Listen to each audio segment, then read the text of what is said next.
Magandang araw mga kaibigan. Bigyan natin ngayon ng reaction opinion itong post ng ABS-CBN News 10 minutes ago. Expelled Negros Oriental lawmaker Arnolfo Teves Jr. writes to the Senate Blue Ribbon Committee expressing his intent to testify on how graft happens in flood control projects via Job Manahan, ABS-CBN News.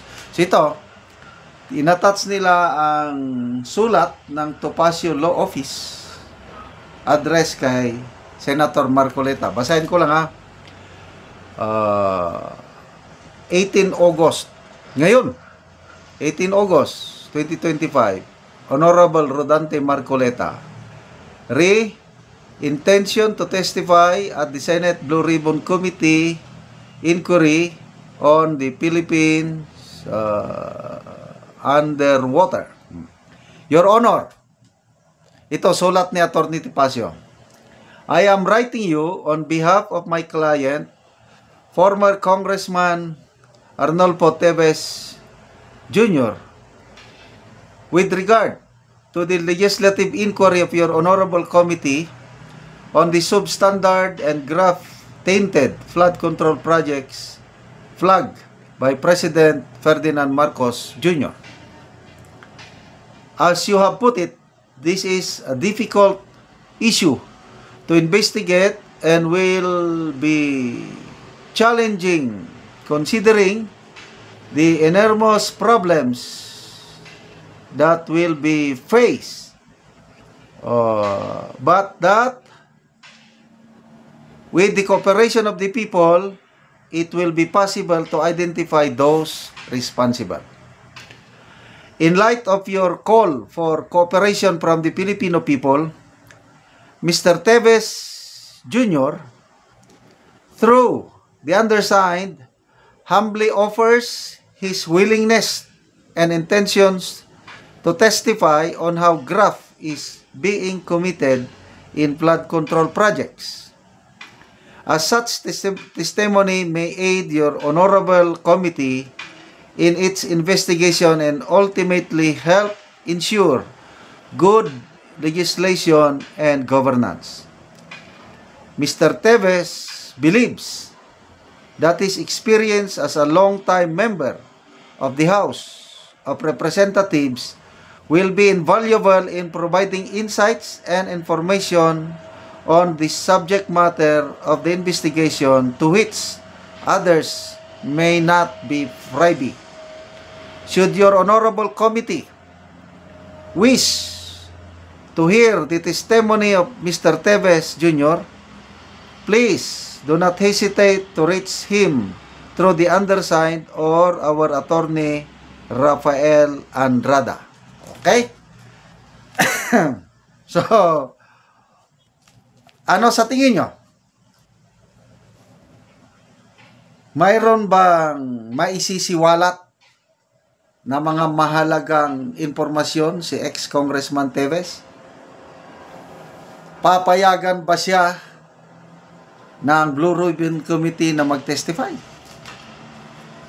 So, binasa ko ang mga comments. Hati ang mga comments dito. May mga nagsasabi na tutukan mo na lang mga kaso mo.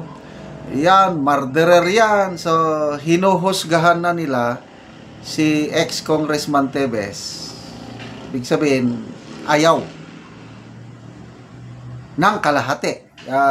Sa binasa ko dito sa comments. Kaya lang, kalahati rin nagsasabi na pwede yan. Bakit pwede? Kasi nga, it takes one to know one. Kung taga-loob ka, alam mo ang nangyayari sa loob. Galing siya sa kamara. Matagal na siyang kongresista So, alam niya ang nangyayari dyan sa flood. Kasi, I'm sure, kagaya si Senator Marcoleta. Yung nangyari sa impeachment.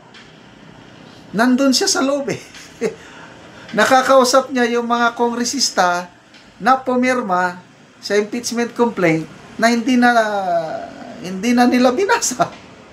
Kaya napaka-effective si Senator Marcoleta pagdating sa usaping impeachment dahil tagaloob siya.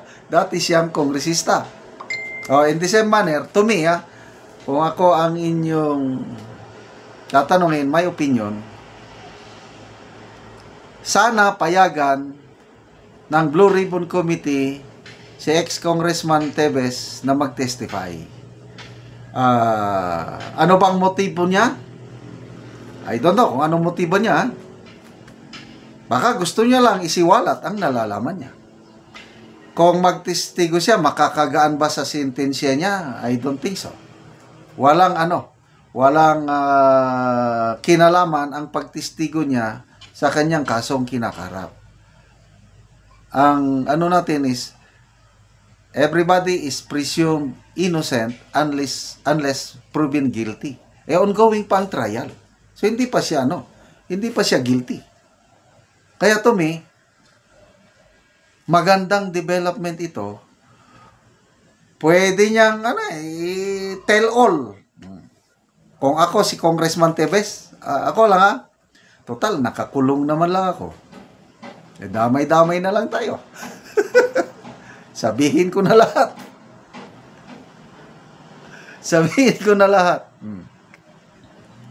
Again, depende ngayon kina Senator Marcoleta at ang kanyang makasamaan kung papayagan nila na mag-testify. So, ito, napaka-exciting ang mga susunod na pangyayari sa Blue Ribbon Committee na ito. Marami nang kinakabahan. Kasi, ngayong araw haharap na 14 contractors ang tinawag. At dyan sa nandyan yung mga magagaling na abogado at investigador ay talagang mako-corner sila at sana ang importanteng ilabas dito yung participation ng mga ng mga politiko dahil yon ang punot dulo bakit nagiging substandard ang mga projects dahil sa politiko, dahil sa napakalaki ang kinakaltas nila sa pundo ng flood control projects. So, ang mga contractors parang biktima na rin but at the same time accomplice kasi kumikita rin sila. Kailang mapilitan silang isubstandard ang pag-implement kasi malaki nang nabawas sa pundo na para sa flood control. Okay, salamat mga kaibigan sa inyong pagsubaybay sa ating channel.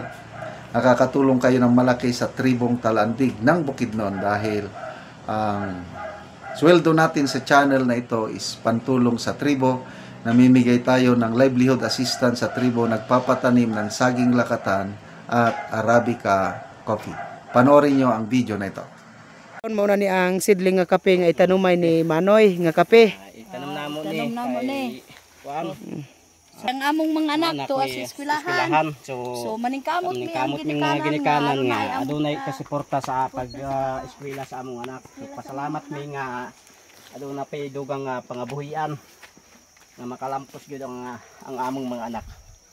So, pero aduna na poy dugang pangabuhian nga itanam kape.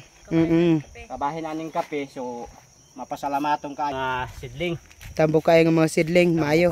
So, pasalamaton mi kayo nga inaot padugang ang siporta na ngayon pamigdugang siporta.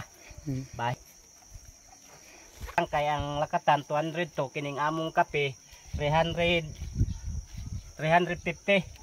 So daghan-daghan gyud ning among kape. So mas kuan gyud ning among kape mas daghan ni. 210 lang ang imong lakatan Manoy apan ang kape nga imong itanumay 350. 350. So motruhan pa gyud. Motruhan pa ni. Gyud ni paabot na ako ni og isa kalibo kun aduna pay dugang siporta. Paabot ni Manoy og 1,000 kapunuan ang iyang kape. Og muna ni ang lakatan ni Manoy nga hapit na mamunga. So mga dagko na gyud. So gawa sa lakatan nagtanom pa gyud siya karon og kape.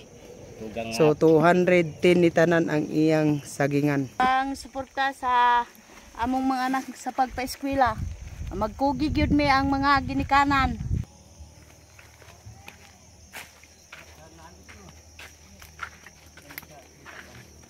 Nga tinanom ni Manoy. Pasala. At sa Ginoo o sa nagtan-aw sa video sa pagsuporta. Salamat.